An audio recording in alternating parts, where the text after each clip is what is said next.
Hello and welcome to the second internet session.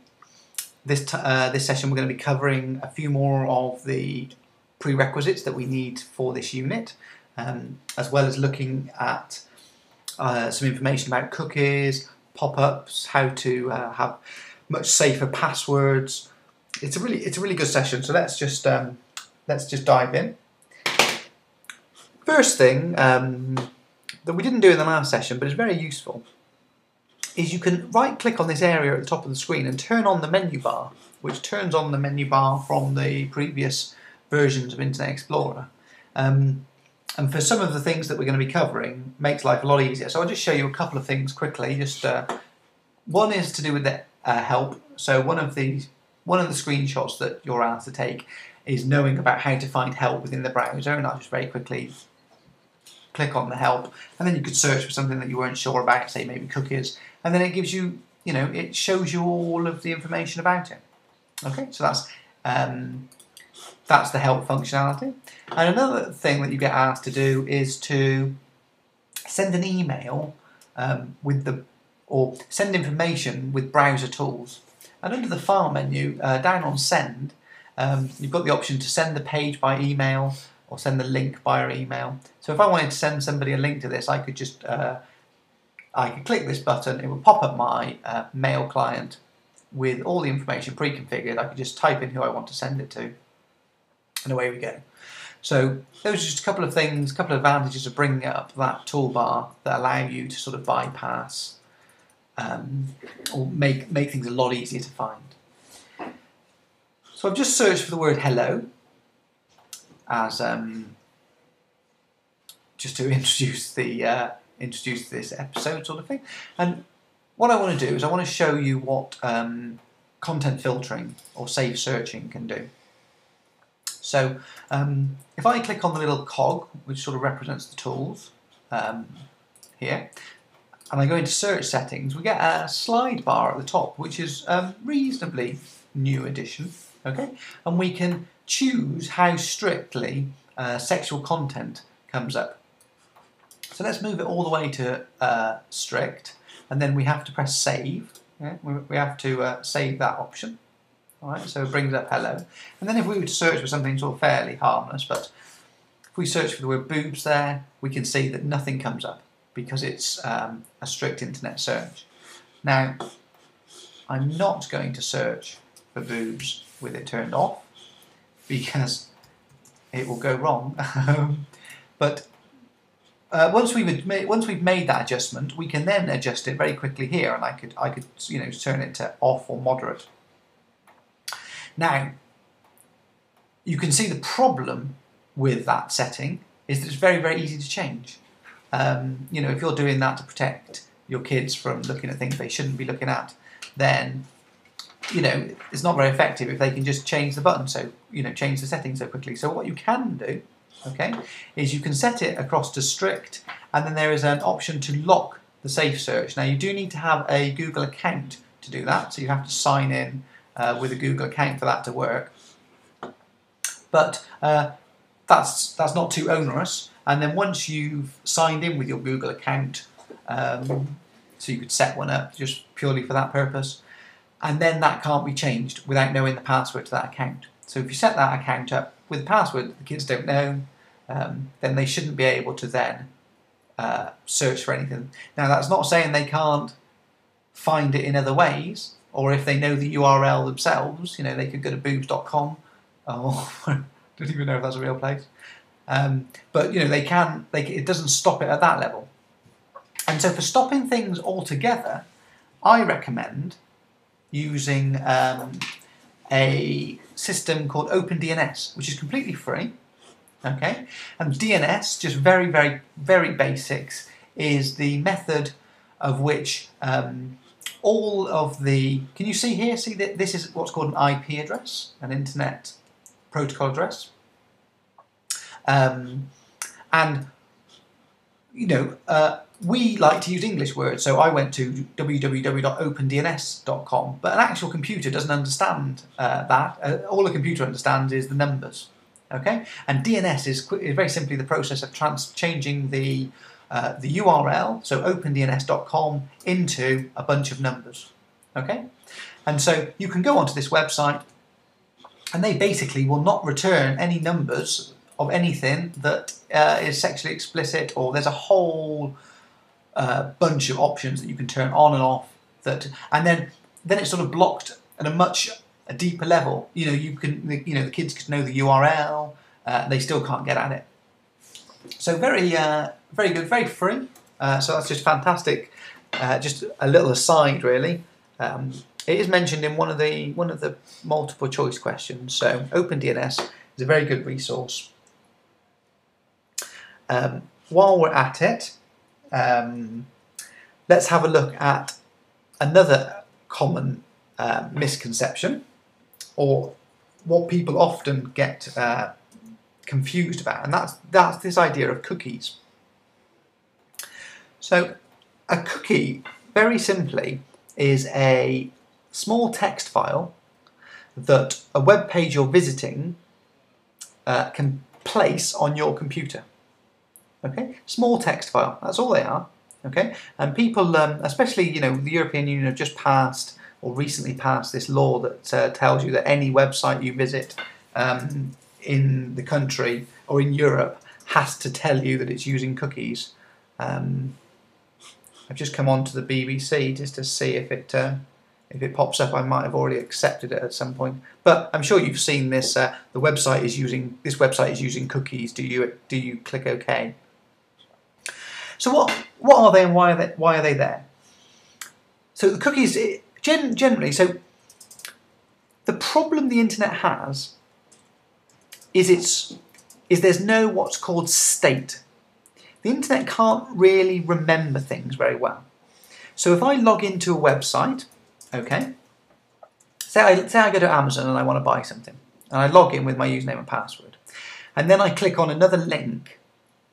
When I click on that link, what Amazon should really do is ask me what my username and password is again, because Amazon has no way of remembering that it's me, because it's just a page request that goes out, and that page request doesn't say with it, oh, by the way, this is Dan, here's his credit card detail. It doesn't send all that information. So what happens is when you log into Amazon turn a cookie on. It's called a session cookie because it's just live for the time that you're on their website, and they delete it afterwards. There are other cookies that don't be deleted, but just so you get the idea.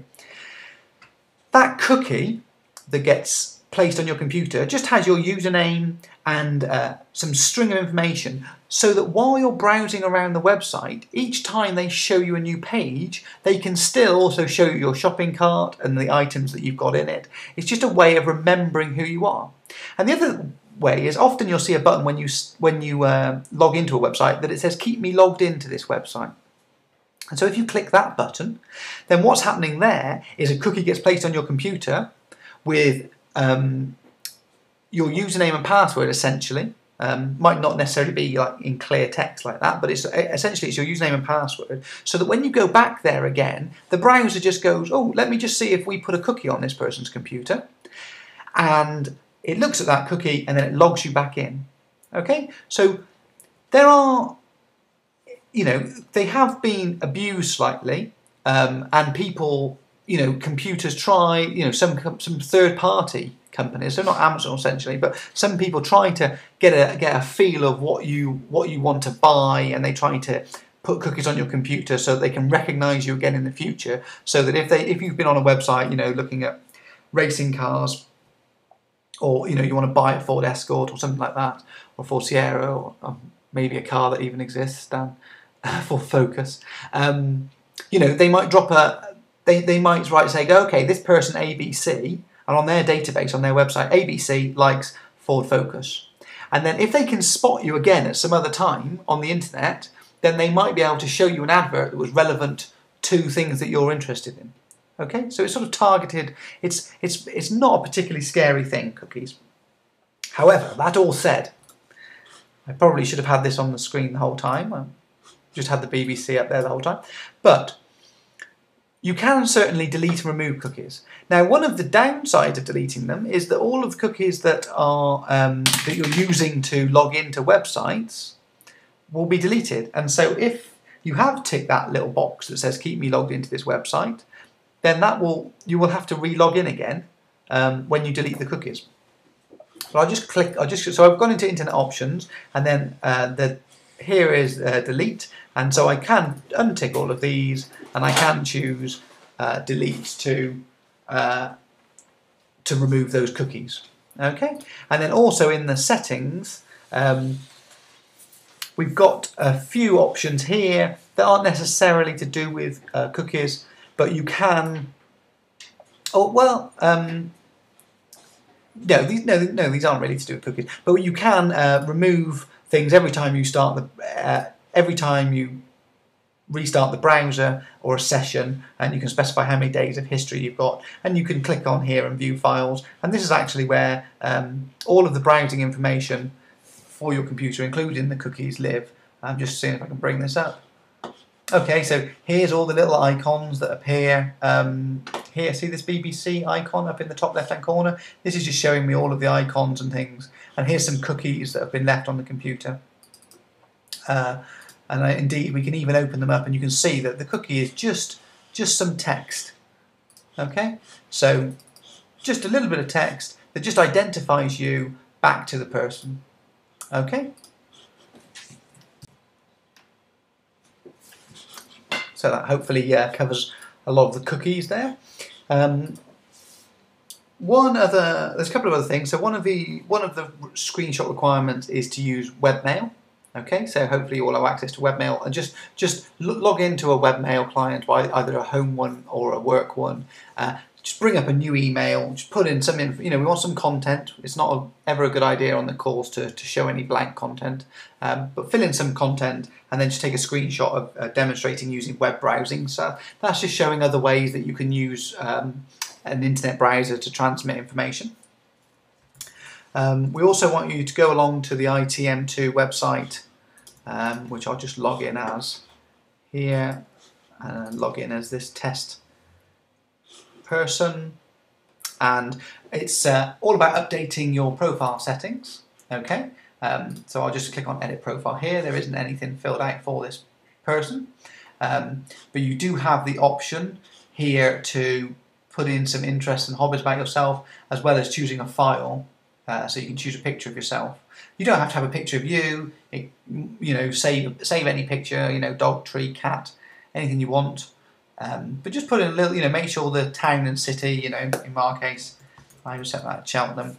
So, and then obviously click Update Profile. So you log into ITM2, and then go to open up the My Profile settings, and then go to Edit Profile. Okay, and just fire in a bit of information in there just to show again, and that will then give us proof that you can fill in online forms and transmit information again in another way. So that's using the ITM2 profile generator there. Let me just go back into Internet Explorer. One of the other common occurrences that we get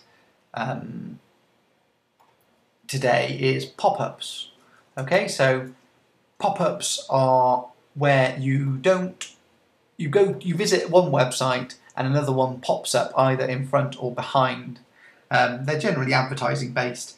They want you to click on the link from there, on this website, and they feel that by popping up in front of your current browser window, or sometimes behind it, so that when you close your browser window you then see another one. I've seen casino ones pop up quite often.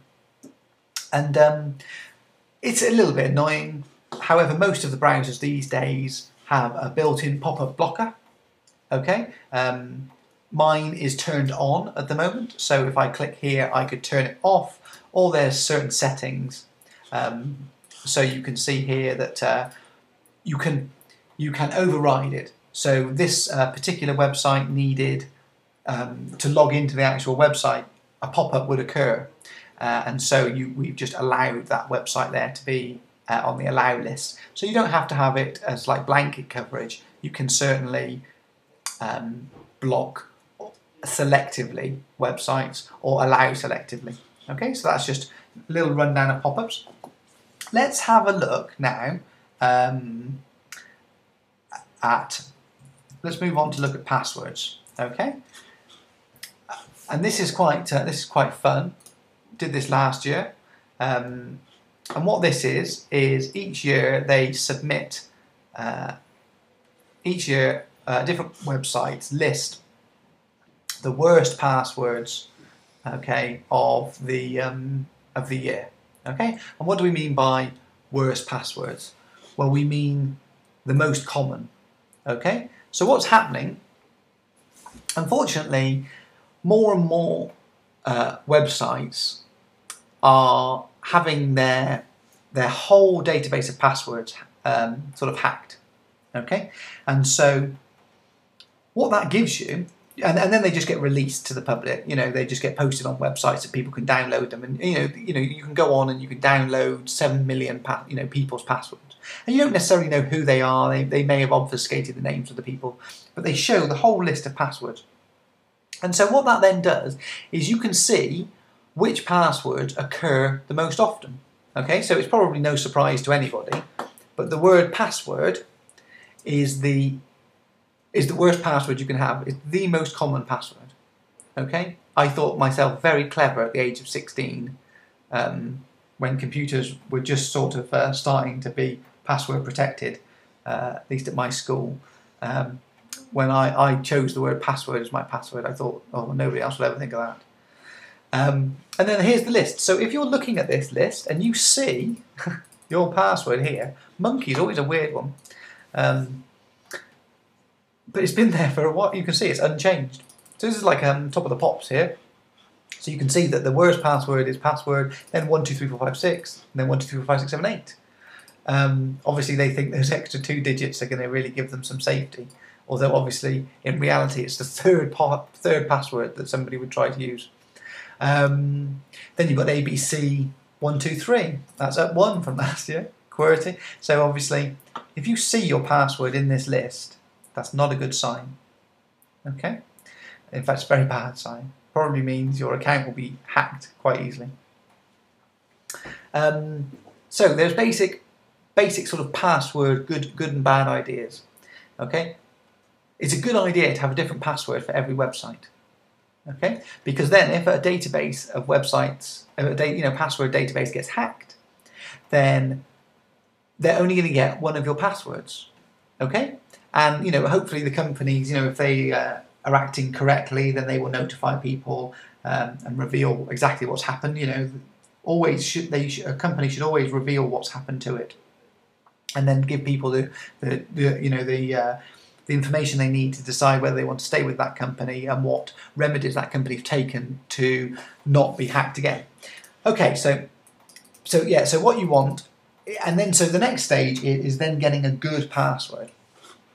Now there's a guy called Steve Gibson who's a very intelligent man, very intelligent programmer, and he recently came up, or maybe I say recently, it might be a couple of years ago now, but he came up with this idea, which he called password haystacks. I'm just loading up the website now. And it refers to the idea, the haystack is the idea of a needle in a haystack. Okay? And so what he shows here, and I'll just show you how it works. So we'll just type in something like the word, let's do password. Okay? Now, in some ways, this is incorrect, okay?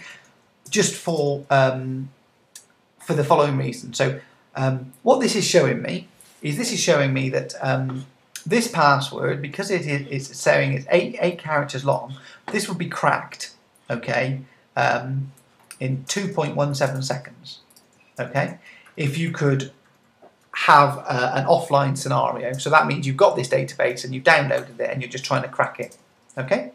However, in reality, it would actually, because we know this is the most common password, so this would be tried first, So the order in which these things work is this. If somebody wanted to hack your password, the first thing they would do is they would try the 25 most common passwords. In fact, they'd try the 1,000 most common passwords. Okay. After that, they would do what's called a dictionary attack. A dictionary attack would start with aardvark, Okay, and it would go all the way through every word in the dictionary, and it would try that. Okay, and so however many words there are, 20, 30,000, it would try each of those. Once it's tried every word in the dictionary and all the most common ones, and and then it would probably go through again and maybe add the number 1 to the end of each of them, because that's like quite a common thing that people do, is they add a number 1 to the end of their password. So, but once that was exhausted, the only thing they could do would be to brute force your password. Okay, and brute forcing starts at A, then goes B, then it tries C, and it gets all the way through to Z, and then it goes AA, and then it goes AB, then it goes AC, and it gets all the way through to Z, and then it goes BA, BB, BC, and it's brute force. There's no skill, no finesse. It's starting at A, going to Z, then it adds another character, and it starts at A and it goes to Z. Okay, but there's a lot of combinations. Okay, now, in order to be truly exhaustive, you might have an uppercase, because remember, a lowercase a is completely different from an uppercase a. Different, it's a different thing in a password. Okay, they're not. If a password doesn't just recognise a, it recognises a lowercase a or an uppercase a. So there are 26 letters in the alphabet, but this gives us 52 possible letters by having the use of upper and lowercase. Okay, so now it gets increasingly hard, because now you'd have to go A through Z, then you'd have to go uppercase A through to uppercase C.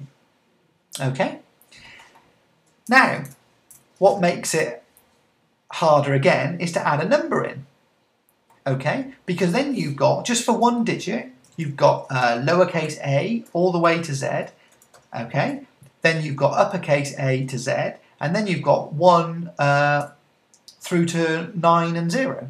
Okay, so what are we at there? Well, there we've got, and you can see the little sum that's going on here, we've got 26 lowercase, 26 uppercase, and we've got 10 numerical characters. Okay, and then the last option here is symbols.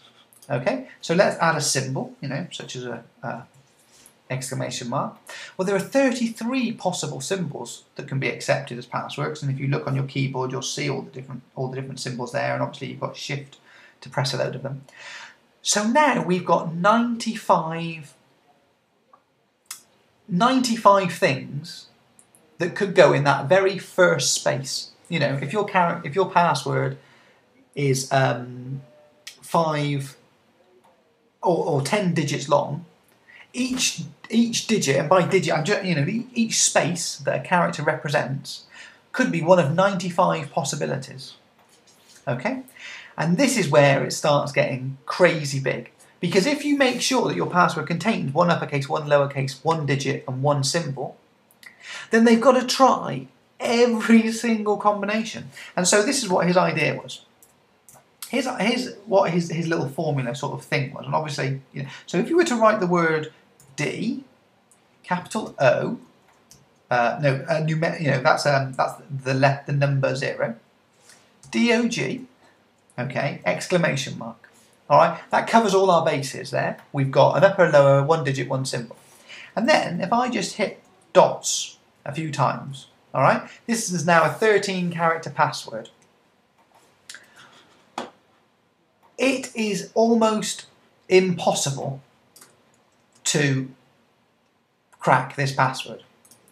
Look at this. This at the bottom, if you had a computer powerful enough that it could do 100 trillion guesses a second, okay? 100 trillion. I have not got a clue how many noughts that is. A billion is what, 9, I think? So a trillion is probably 12. So that's 15, 13, I don't know, it's a lot. I'm getting confused. Anyway, if you could do 100 trillion a second, which you can't do, but maybe with a massively powerful computer you could, then it would still take you 1.65 centuries, 165 years to crack the password. That's how many possible combinations and possible options there are. Okay? And it doesn't matter that all of these are just full stops, just dot, dot, dot, dot, dot. Because when you get a when you're trying to crack a password, it doesn't go, oh, you were nearly right. You know, imagine the last one was a comma. It doesn't say, it just says right or wrong. And the only way they can brute force it is to go through every possible option. And so, you know, before they got to there, they would have to go A, and then B, and then C, and then D. And that is why it takes so... That is why, if you can maximise the amount of characters they have to guess, so if they have to guess 95 different characters for every part of the password, for every character in the password, if they've got to do 95 guesses, well, it takes 95 the first time. The second time is 95 times 95, which, off the top of my head, he says, pulling up a calculator, is 9,025. So just at 2 digits, just by the time you get to 2, if you've used all the different characters, that's 9,000 different combinations you can rearrange those 95 characters in. So the idea, so just to get back to it, the idea is you go 1 uppercase, 1 lowercase, 1 numeric, and 1 special character, and then just you know, and you choose whether you do a little bit of padding beforehand. You know, you can just repeat IJ, IJ, IJ, IJ, you know.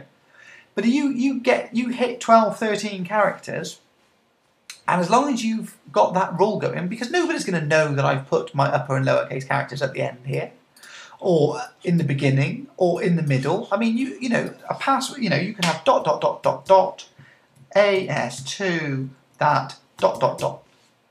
And that is 12 characters. You know, and that is, you know, you add one, every time you add another character, it gets massively longer.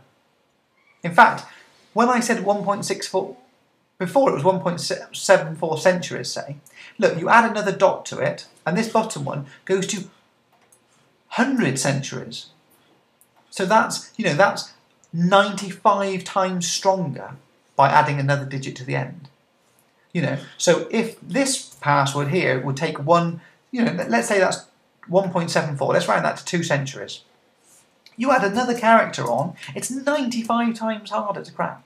It's going to go from 2 centuries to nearly 200, or to 1.65 centuries.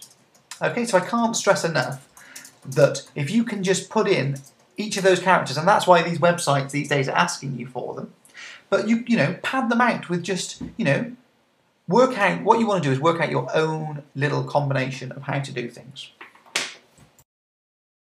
So hopefully that's convinced you that you can have to use stronger passwords. So let's lastly have a quick look at what's required after you've taken all the screenshots. Obviously there's the quiz online. So we just want, you know, to fill in some answers here. So a couple of things to note. So for example, question 1 has got 3 little parts to it, 1, 2 and 3, and the total minimum words is 75. So that means you only got to write 25 words for each one. So how does IT improve access to training materials? Well, obviously there's things like online courses that you're doing now, YouTube videos have got lots of training. There's a whole world of information about training out there on the internet. So government services, I mean, I recently had my car parking permit system has all gone online now. So I apply every month and I get, you know, you can find out information about when your bins, you know, there's lots of information about government services that can all be found out on the internet. You can also email people. So, you know, it doesn't have to be just internet, it is just IT we're asking about here. And products and services, well, I'm sure you can think of a few products and services that you can now buy over the internet that you couldn't have a few years ago, maybe talk about Amazon, things like that. Identify 2 tools or resources that can support your learning and advise how they can help your development. Okay, so there's a whole bunch, you know, just things like as simple as, say, something as simple as email, you know, and emailing questions to people. Then you've got whole lots of learning resources. You've got the virtual learning environment that we use, things like YouTube, whole blogs, websites devoted to information and passing on those tools. So those are two ideas there, or a few ideas. Describe at least 2 benefits of using technology on personal and social communication and interaction. Okay, and so we've listed some here at the bottom of the screen for you. Okay, and so you need to describe these. So I'm just explaining how the question works. So we've listed them, and we want some descriptions from you about, you know, how they do benefit people. Okay. Now, question 4: identify 2 possible drawbacks of online technologies for individuals and society. You know, there's a lot to be said about if you do everything online, it reduces costs, but then when companies are reducing costs and personnel, then there's often redundancies as a result of that. If you don't need as many people to deliver the information, you know, there's a lot to be said for face-to-face as well. There's less misunderstanding in face-to-face meetings than I think you get in an online situation. So you come up with some, you know, I'm just pointing you in the right general direction here. Where do you back up personal and company data? How often is it backed up, and why are backups important? Well, obviously you all know where it's backed up to and how often. Why backups are important? Well, there's just a whole host of reasons. If your work burns down, you know, from something as as extreme as that, just to if you accidentally deleted a file, you know, if you need to restore it, it's got to be backed up. It's got to be there's the 3-2-1 backup rule, which is it should be in 3 different locations on 2 different formats. So maybe on a DVD and a C, you know, 2 different formats, and one of those should be off-site. So 3-2-1, 3 different backups in 2 different formats on 1 different location. And then finally, so what we're after here is just from the skills and things we looked at earlier, like the Boolean operators and being able to use exact search terms and things. We want you to find out who invented the World Wide Web, which shouldn't be too hard, okay? But that's not really what we're after. Obviously that is the question, but then what we want you to do is to analyse the website that you're taking this information from, okay? Is it a good authority? Is it Joe Bloggs' website that you don't know who's contributed to? Is it Wikipedia? Can you trust the entries on Wikipedia? Well, I think you can. I think it's been proven that Wikipedia is an extremely accurate encyclopedia. So it's all about analysing the website that you're looking at. Okay, so as ever, if you've got any issues, please get in contact with your assessor. And that's it from us. Thank you very much. Bye-bye.